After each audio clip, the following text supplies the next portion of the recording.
Australia's biggest show has crumbled to the ground.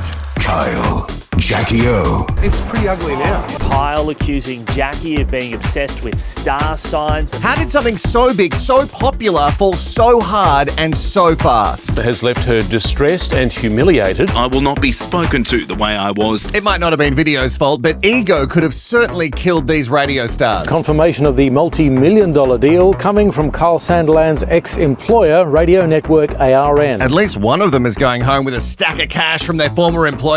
But Kyle, why settle? They would tell you that there was just never a chance that they would work through to the end of their 10-year contract. This could get terribly litigious. Unless, of course, you do something stupid to ruin your career. Hello, I'm Wilco. This is Rehashed, the home of trash, mess and drama. In Australia, radio is a flatline industry. While people are reaching to get their entertainment fix from like podcasts, TikTok or YouTube, the old FM feels like a dirty word for millennials. I mean, does Gen Alpha even know what FM is? But even while other teams laid off staff and stations bled cash, nothing could really touch the Kyle and Jackie O show. 2GB, which has been the number one station in Sydney for 18 years, has been beaten by Kyle and Jackie O's KIIS FM. They are truly the last genuinely fearless radio show left on the FM band. For 25 plus years, no matter the time slot, K&J were the king and queen of radio.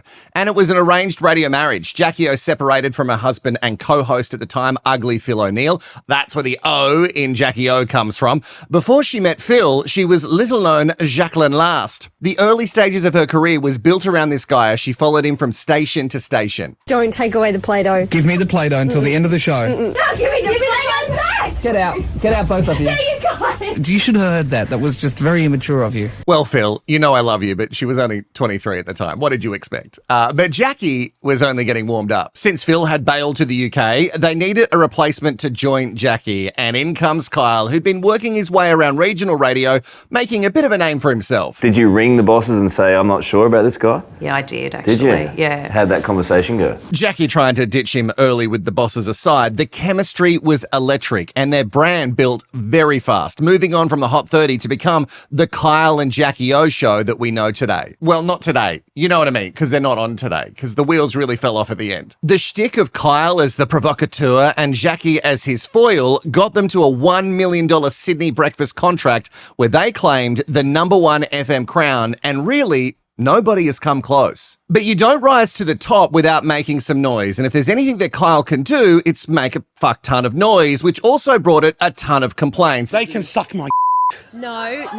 And to be fair to K&J, people complain all the time, 24/7 about everything. And most of the time, it's about nothing bullshit. And I'm a firm believer that if you don't like what you're listening to, you should just turn it off. But in 2009 came the first time they crossed the line in a very big way. Being a fuckhead isn't against broadcast codes of practice, much to everyone who hates Karl's disgust, but hooking up a 14-year-old to a lie detector and asking them about their sexual experiences, well, that for sure is. I got raped when I was 12 years old. Right. And is that the only experience you've had?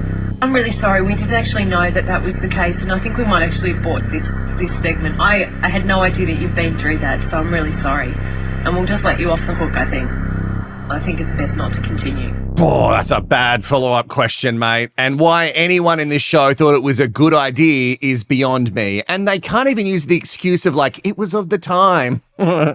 No, it's 2009. Don't even get me started on why a mother would do this to their own child. Still, they kept their show after a 3-week suspension, although Kyle did lose his judging gig with Australian Idol. This was his first stint. But for K&J, they need to push boundaries to keep the show on the edge that made them successful. Because in Karl's words, my show is based on controversy. This from a 2011 press release that was sent out after he called Alison Stevenson a journalist who critiqued one of their many failed TV attempts. Some fat slag on Telegraph website, news.com.au, has already branded it a disaster. What a fat bitter thing you are.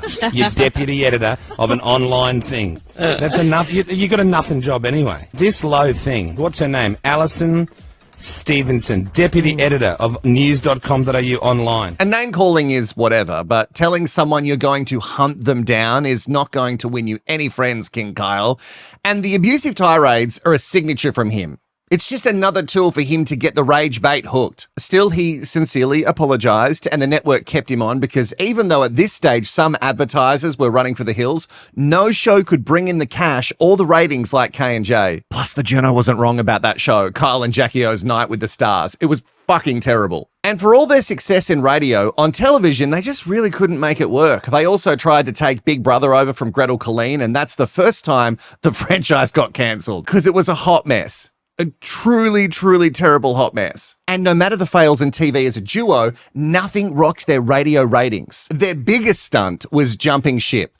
The station that stood by them after each controversy was dumped to launch a new one. K&J leave Today FM and move to KIIS 106.5, taking basically their entire audience with them. And Kyle did it not only behind Today FM's back, but also Jackie's. She had no idea that he was brokering a deal with rival network ARN while assuring his current bosses they weren't defecting. And while Jackie was mid-farewell party, the news broke and she had to stand there and watch them rip down K&J posters. I mean, no wonder there's a perception that it's the Kyle show. Imagine doing all this behind essentially your business partner's back and just assuming that's what she wants also. And for the people who say Kyle and Jackie O are terrible, nobody likes them, how do you explain that the radio station Today FM that they were on never recovering? Clearly they have a built-in very loyal audience. Also, I want you to just think about Today FM never recovering when KJ left, because you're going to need that image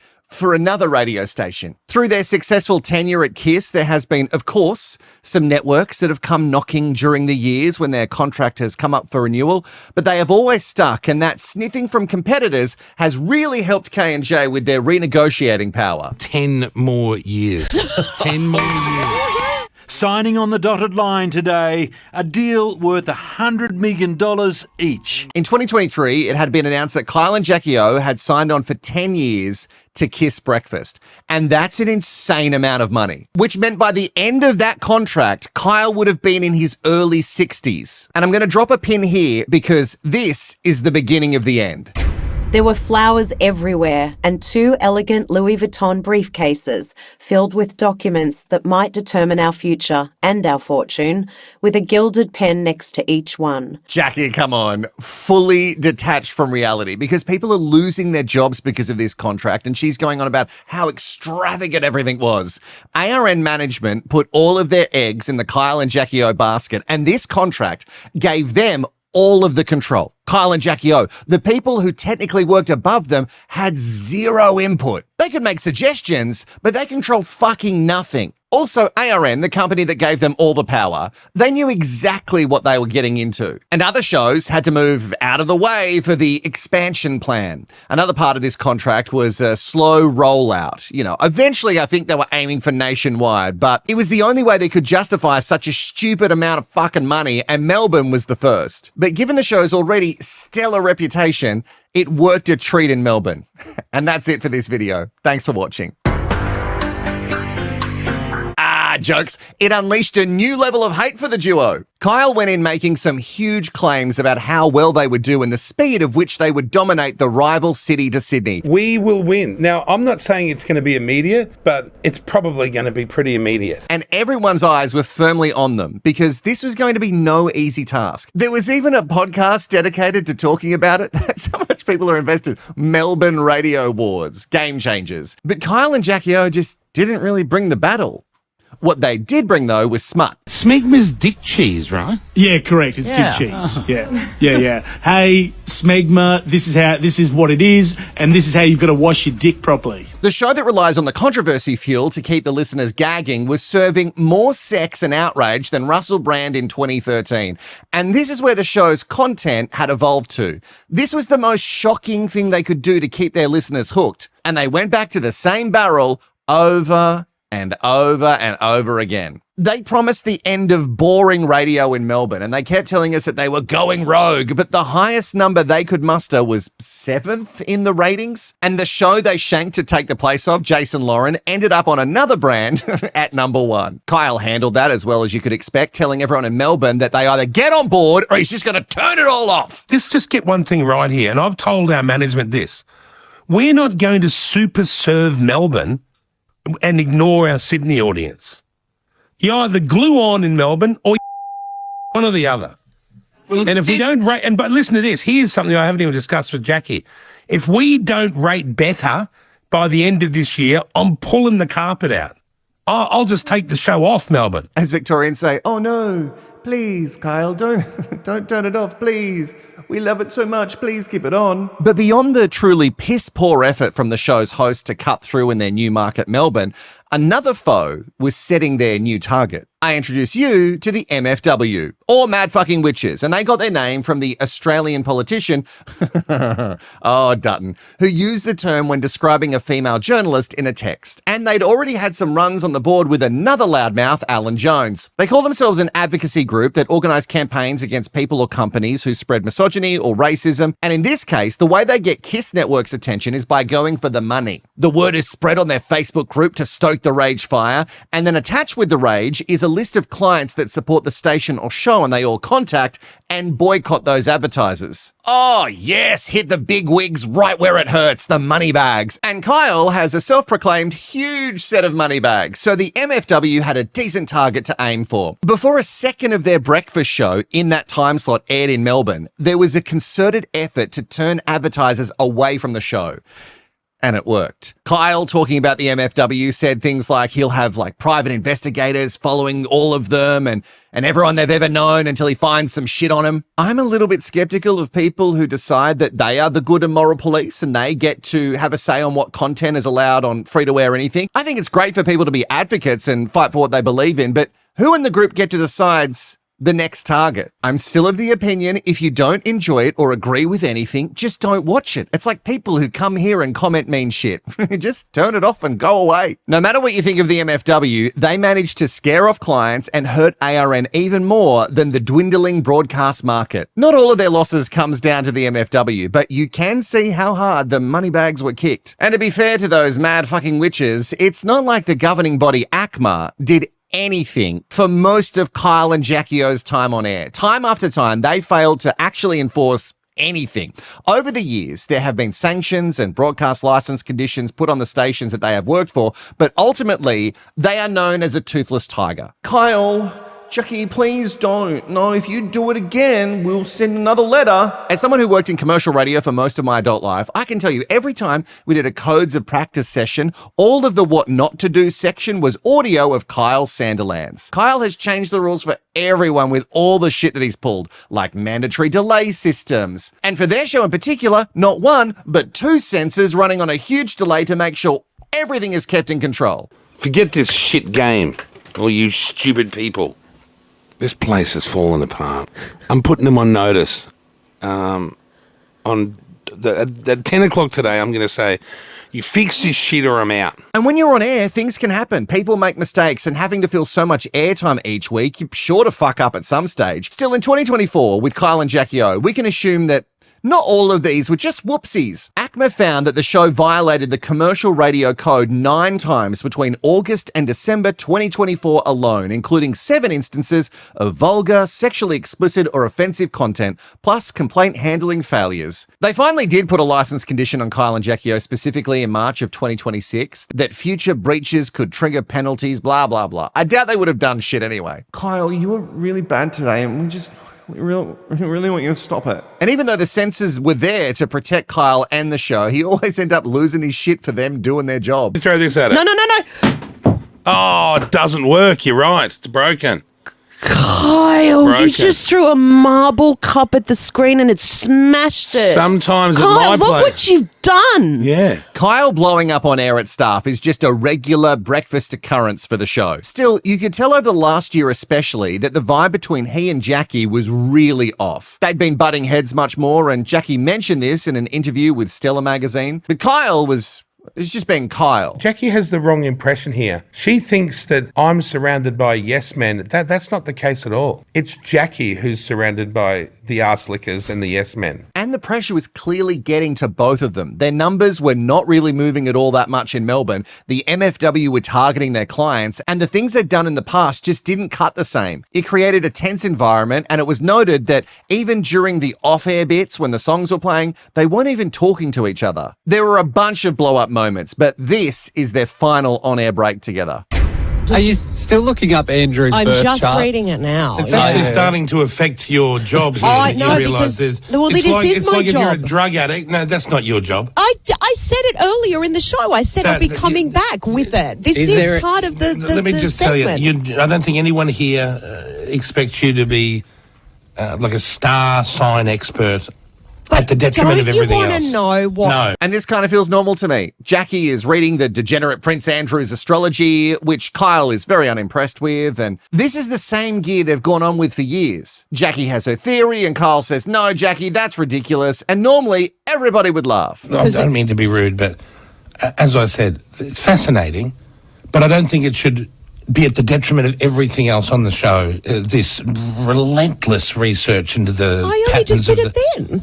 I was literally just doing it then. Instead of laughing it off, Kyle is making it real. You can hear in his voice he is fucking over Jackie and her astrology bullshit. It's affecting other things. Like your fixation on this has made you only just did it, almost like, literally- unworkable. Oh, it's not that bad, That's Carl. so, Brooklyn, that's so shut up. unfair, You're not talking. I'm talking. You do that. Like, that's not fair. Like, But it's actually true. Like, you might have done that in 5 minutes, but you're off with the fairies with. Tell me It's where. mental. No. Tell me where I've been off with the fairies during the show. I don't Just have give to. me- I don't have to prove No, anything. you do. You Go can't and accuse me of doing something and listen then say I to don't the have to listen say to the it. program. You'll hear yourself. Oh no! Just give me one example. Be aware of what's really going on. I am, Kyle. That I totally am offended by you saying something Well, like too that. bad if you are, because that's the reality of what we're dealing with here. So he's called her unworkable. He shuts down the newsreader Brooklyn as well when he tries to jump in. And this hits different. It's kind of like all the fights they've had before, but this energy is off. You can hear with the way that they're speaking and breathing, it's not the same. Because you're not doing the rest of the job, and everyone in this building has mentioned it to me, and I've just said I'm not getting involved. That's a management position. I've got no problem. Okay, well let management talk to me then. They won't talk either. But no, They please, just I sit welcome there. it. If someone's actually said that, like, tell me who. Everyone has said Just give what's me going one. on with Jackie. Give me She's one. off today. Oh, you're not getting mad. I'm not. Everyone you can see has said something over the last month. Making it sound like the whole team has gone to Kyle and said, hey, Jackie's dropping the ball. The astrology shit is too much. He then goes on with, oh, it's not me. Like, he likes it. Everybody else has brought it up. I would never say things like that about you. You have Too no bad. idea how Too bad, much because I'm not doing that. Yeah, because you make out like you sit there like you're perfect. Kyle keeps reiterating that he has no personal issue with Jackie, but the way that he's acting doesn't line up with that comment. And with Jack, you can hear that she's just over it. I feel like this has been coming for a long while for sure with Jackie, and more on that in a second. Jackie leaves the studio after this argument, and that's the last time they're on air together. But she's left the studio before and would normally return to the show sometime later and joke about it. Not this time. Behind the scenes, their radio marriage was fractured. There was a recording of an off-air meeting where Kyle scolds her for not having her shit together. And obviously, they aired this recording in the show because controversy is the fuel that runs the big show. And when it aired, Jackie had a big lol about it. So let's talk about what has changed for Jackie. For years, this was their pattern. This was the secret sauce that helped them dominate Sydney breakfast. He would say outrageous, sometimes, frequently, despicable things, and she would say, oh, Kyle. And then they'd play the latest banger from Ed Sheeran. But over the last few years, a lot has changed for Jackie, who is now a solo parent. She got herself sober from addiction, and it seems this growth in her life has made her think differently about what she's contributing to the world and her own happiness. It's almost like she'd hit her limit and she couldn't co-sign to Kyle's behavior anymore. In September of 2025, Derek Bargwanna, the head of the KIIS network, he's called the Kyle and Jackie O Whisperer, by the way.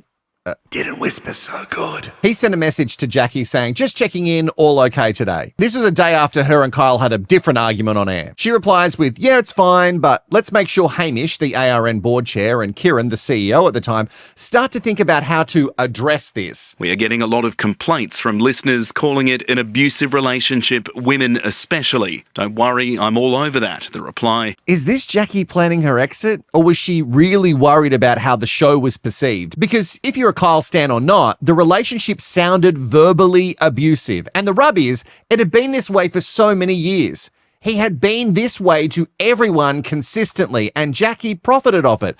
But now she's done profiting from it, and it's too much. Plus, according to court documents, there were months of text conversations with ARN management over the situation, and that has them do, well, fucking nothing. Here's where I can agree with Jackie. These fights don't sound the same like all the others over the years. But you have to ask the question if she even spoke to Kyle about it and not just management behind his back. Because so often we hear about, how they have each other's back so much. And now you can't even sit down and talk to each other? Jackie O walked out of the studio a week and a half ago during an on-air spat, and she didn't return this morning. I do feel that Jackie will be back, so... The station says Jackie is doing well, but she won't return this week. After this, Kyle is doing the show on air without Jackie for a little while longer before news hits the ASX. On March 3rd, a notice is given to the stock exchange, and it seals the fate of the show. It announces that Jackie has stated she cannot work with Kyle anymore, and with that, ARN terminates the contract with her company, Henderson Media. She will cease presenting on the show, but ARN also say that they offered her the possibility of working on another ARN show. They also give Kyle 14 days to remedy this breach, and they called Mr. Sanderlands' behaviour during the show on Feb 20, 2026, an act of serious misconduct, which is in breach of ARN's services agreement. That podcast I mentioned earlier, Game Changers Radio, aka Melbourne Radio Wars, whatever it's called now, is hosted by ex-radio content directors Craig Bruce and Irene Hume. They had themselves a little exclusive. Kyle called Craig to talk about what happened with the show. Because I think he knows her so well. He really cares for her. He wants the show back on the air. He wants to have an apology for her because she deserves it. I call bullshit on this. You could hear with your ears how bad that they were doing as a team, and Kyle claims that he had no idea that something like this could happen. I just don't believe it. I also find it so funny that Craig Bruce, the guy who played and lost the game of whose ego's bigger with Kyle when he left Today FM and went to create KIIS, is now giddy when Kyle gives him a call on the phone. Craig was the head honcho of Today when that all happened, and now he cannot wait to suckle off the Kyle teat for content for his podcast. It just kills me. It's really clear that the lawyers for ARN pounced on Jackie's notice that she couldn't work with Kyle, and they used it to get out of 2 giant contracts they could no longer service. Even at the time of signing the deal, it was a terrible business move by the board chair and CEO. But since then, ARN's share price has tanked, down 51% even from the start of this year, and the company is now worth around 60 to 70 million bucks. No way could they afford to keep paying these insane prices for just 2 people. By the way, this evaluation was for all 58 of their radio stations, not just KIIS Sydney and Melbourne. And let's talk about the ex-CEO Kieran Davis for a second, who did this deal with K&J. He steps down for whatever reason as CEO in January of 2026 with a final pay packet of 2.1 million bucks for putting the whole network in the toilet.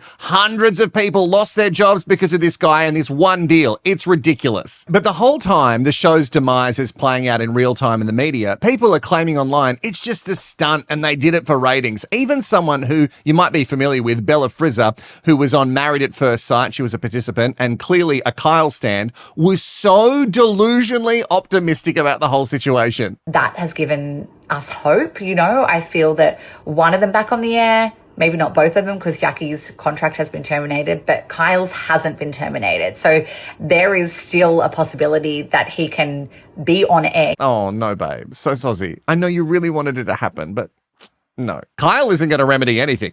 He's going to sue. Suggesting he may drop his $85 million lawsuit if they throw him the mic back. On the 23rd of March, just over 1 month after the big on-air fight that broke them apart, Kyle files his lawsuit. He rejects the serious misconduct claim and says it was consistent with the show's long-established tone, controversy, style, and robust character. Ooh, I love the term robust character. Kyle was seeking $85 million.